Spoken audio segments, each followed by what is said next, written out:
Hi guys, నా పేరు Lokesh. Welcome to cricket ముచ్చట్లు. సో సిఎస్కే టీం రిటైన్ చేసుకునే ఆ 5 ప్లేయర్స్ ఎవరు? ఆ 5 ప్లేయర్స్ ఎవరవబోతున్నారు? So welcome to IPL episode number 6 అనమాట. IPL 2025 episode number 6. సో మీరేమనుకుంటున్నారు? సిఎస్కే టీం ఎవరెవరిని రిటైన్ చేసుకుంటుంది అనుకున్నారో మీరు కింద కామెంట్ సెక్షన్లో కామెంట్ చేసేయండి. అండ్ ఆల్సో వీడియో స్టార్ట్ చేసే ముందు మన ఛానల్ ఎవరైనా సబ్స్క్రైబ్ చేసుకోకపోతే సబ్స్క్రైబ్ చేసుకోండి. అండ్ ఆల్సో లైక్ కొట్టి వీడియోని అయితే స్టార్ట్ చేసిందనమాట. So let's start the video.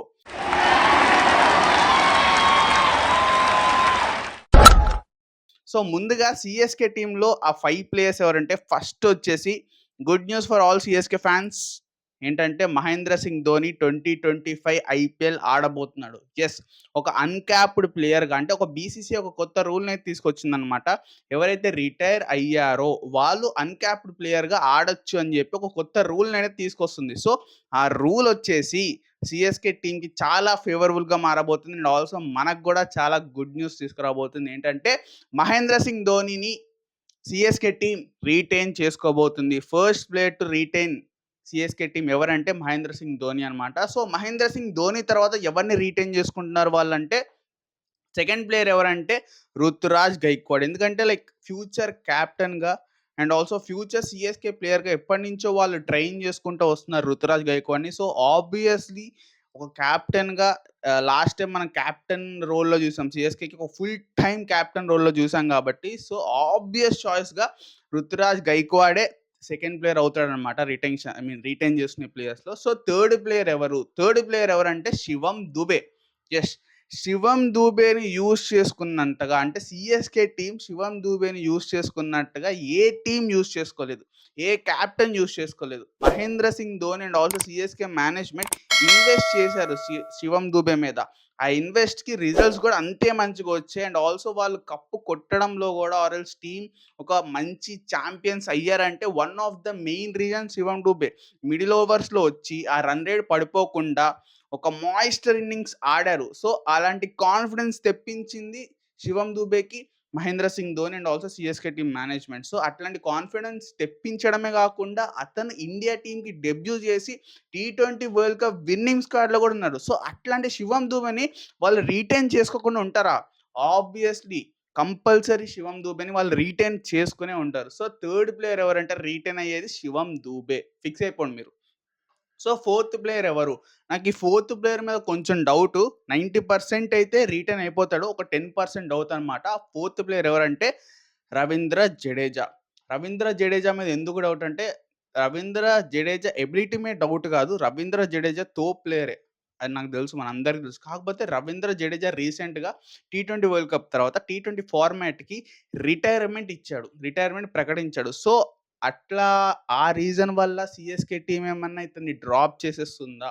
అంటే ఇదివరకు సిఎస్కే టీమ్‌కి అండ్ ఆల్సో రవీంద్ర జడేజాకి గూడా కొన్ని ఇష్యూస్ అయినాయి. ధోని ఉండడం వల్ల ధోని ఉండడం వల్ల జడేజా కంటిన్యూ అయ్యాడు ఇన్ని ఇయర్స్. కాకపోతే ఇప్పుడు జడేజా T20 ఫార్మాట్ ఆడడం లేదు కాబట్టి సో అలాంటి ఆలోచన ఏమన్నా సిఎస్కే థింక్ చేసి జడేజాని తీసేస్తే ఒక ఫ్యూచర్ ప్లేయర్, ఒక కొత్త ప్లేయర్‌కి ఛాన్స్ ఇచ్చినట్టు అవుతది కదా అని అనుకుంటే మాత్రం జడేజాని వాళ్ళు రీటైన్ చేసుకునే ఛాన్స్ లేదు. అంటే లైక్ జడేజాని వాళ్ళు మెగా ఆక్షన్‌లోకి వదిలేస్తారు. లేదు, ఎప్పటినుంచో జడేజా మాతోనే ఉన్నాడు.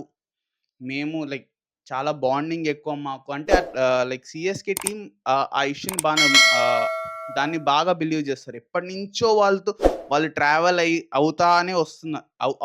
లైక్ ఎప్పటినుంచో వాళ్ళు ట్రావెల్ చేసే ప్లేయర్స్ అందరికీ వాళ్ళకొక సెపరేట్ వాల్యూ ఇస్తారు. సో అట్లాంటి వాల్యూనే మీరు రవీంద్ర జడేజాకి గూడా ఇచ్చి రీటైన్ చేసుకుంటారు అని అనుకున్నాను నేను. సో ఫోర్త్ ప్లేయర్‌గా రవీంద్ర జడేజా. ఇదైతే 90% కన్ఫర్మ్, 10% డౌట్. ఎందుకంటే రవీంద్ర జడేజా T20 ఫార్మాట్ ఆడడం లేదు కాబట్టి. సో ఫిఫ్త్ ప్లేయర్ ఎవరంటే పతిరానా అవ్వచ్చు ఆర్ ఎల్స్ కాన్వే. వీళ్ళిద్దరిలో ఒకళ్ళయ్యే ఛాన్సెస్ పక్కా అనమాట. ఎందుకంటే Conway and also Ruturaj Gaikwad ఇట్లాంటి పార్ట్నర్‌షిప్ మనందరికీ తెలుసు. Left and right combination. వీళ్ళు లాస్ట్ టైమ్ ఛాంపియన్స్ అవ్వడంలో one of the key role play చేసింది కూడా వీళ్ళిద్దరనమాట. అంటే ఛాంపియన్స్ అవ్వాలంటే ఓపెనర్స్ మంచిగుండాలి. అట్లాంటి ఓపెనర్స్ వీళ్ళిద్దరి దగ్గర ఉన్నారు కాబట్టి కాన్వేని వీళ్ళు మిస్ చేసుకుంటారా అంటే చెప్పలేం. మిస్ చేసుకోవచ్చు, చేసుకోకపోవచ్చు. And also Pathirana. పతిరానాని సేమ్ టైమ్ పతిరానాని వీళ్ళు ఎట్లా వాడుకున్నారో ఏ టీమ్ గూడా అట్లా వాడుకోలేదు. పతిరానాని గానివ్వచ్చు, లైక్ పతిరానా సీఎస్‌కేకి ఆడిన తర్వాత శ్రీలంకకి ఆడాడు. శ్రీలంకకి గూడా నేనెందుకు ఆడానంటే, మహేంద్ర సింగ్ ధోని సీఎస్‌కే మేనేజ్‌మెంట్ నన్ను పిక్ చేసుకుంది కాబట్టే నేను శ్రీలంక టీమ్‌కి ఆడగలిగాను అని చెప్పాడు. సో, పతిరానా లాంటి బౌలర్‌ని వీళ్ళు మిస్ చేసుకుంటారా అంటే, మళ్ళీ చెప్పలేం. సో, వాళ్ళకున్నది ఒకటే ఆప్షన్. ఆ స్లాట్‌లో పతిరానాని గాని ఆర్ ఎల్స్ కాన్వే గాని వీళ్ళిద్దరిలో ఒక్కళ్ళని మాత్రమే రీటైన్ చేసుకునే ఆప్షన్ ఉంటది. ఒక్కళ్ళని మాత్రమే వదిలేసే ఆప్షన్ అయితే ఉంటది. సో, ఇదనమాట. ఈ 5 ప్లేయర్స్ అయితే రీటైన్ అయ్యే ఛాన్సెస్ ఉంటాయి. ఈ 5 ప్లేయర్స్‌లో మీకెవరైనా డౌట్ ఉన్నారా? ఈ 5 ప్లేయర్స్ కాకుండా వేరే ప్లేయర్స్ ఎవరైనా వీళ్ళ ప్లేస్‌లో ఉంటే బాగుంటుందని మీరనుకుంటున్నారా? మీరేమైనా అనుకుంటే కింద కామెంట్ సెక్షన్‌లో కామెంట్ చేసేయండి. మనం మాట్లాడేసుకుందాం. సో, ఇదనమాట సీఎస్‌కే టీమ్ రీటైన్ చేసుకోవాలనుకున్న ప్లేయర్స్ వచ్చేసి. సో, మీరేమనుకుంటున్నారు? మీ కామెంట్స్ ఏంటి? అండ్ మీ కామెంట్స్ ఏంటి? ఈ ప్లేయర్స్ కాకుండా వేరే క్యాపబుల్ ప్లేయర్స్ ఎవరైనా ఉన్నారా? లైక్ దీపక్ చహర్ గానివ్వచ్చు, మోహన్ అలీ గానివ్వచ్చు. సో, ఇట్లా క్యాపబుల్ అయిన ప్లేయర్స్ ఉన్నారా? మీరేమనుకున్నారు? కింద కామెంట్ సెక్షన్‌లో కామెంట్ చేసేయండి. కింద కామెంట్ సెక్షన్‌లో మనం మాట్లాడేసుకుందాం. సో, ఇదనమాట వీడియో వచ్చేసి. మన ఛానెల్‌ని ఇంకెవరైనా సబ్స్క్రైబ్ చేసుకోకపోతే సబ్స్క్రైబ్ చేసుకోండి. లైక్ కొట్టకపోతే లైక్ కొట్టేయండి. మన ఛానెల్‌ని షేర్ చేసేయండి. ఎందుకంటే మీలాంటి, నాలాంటి మనలాంటి క్రికెట్ లవర్స్ గురించే క్రికెట్ ముచ్చట్లు ఛానెల్ అనమాట. So, thank you for watching.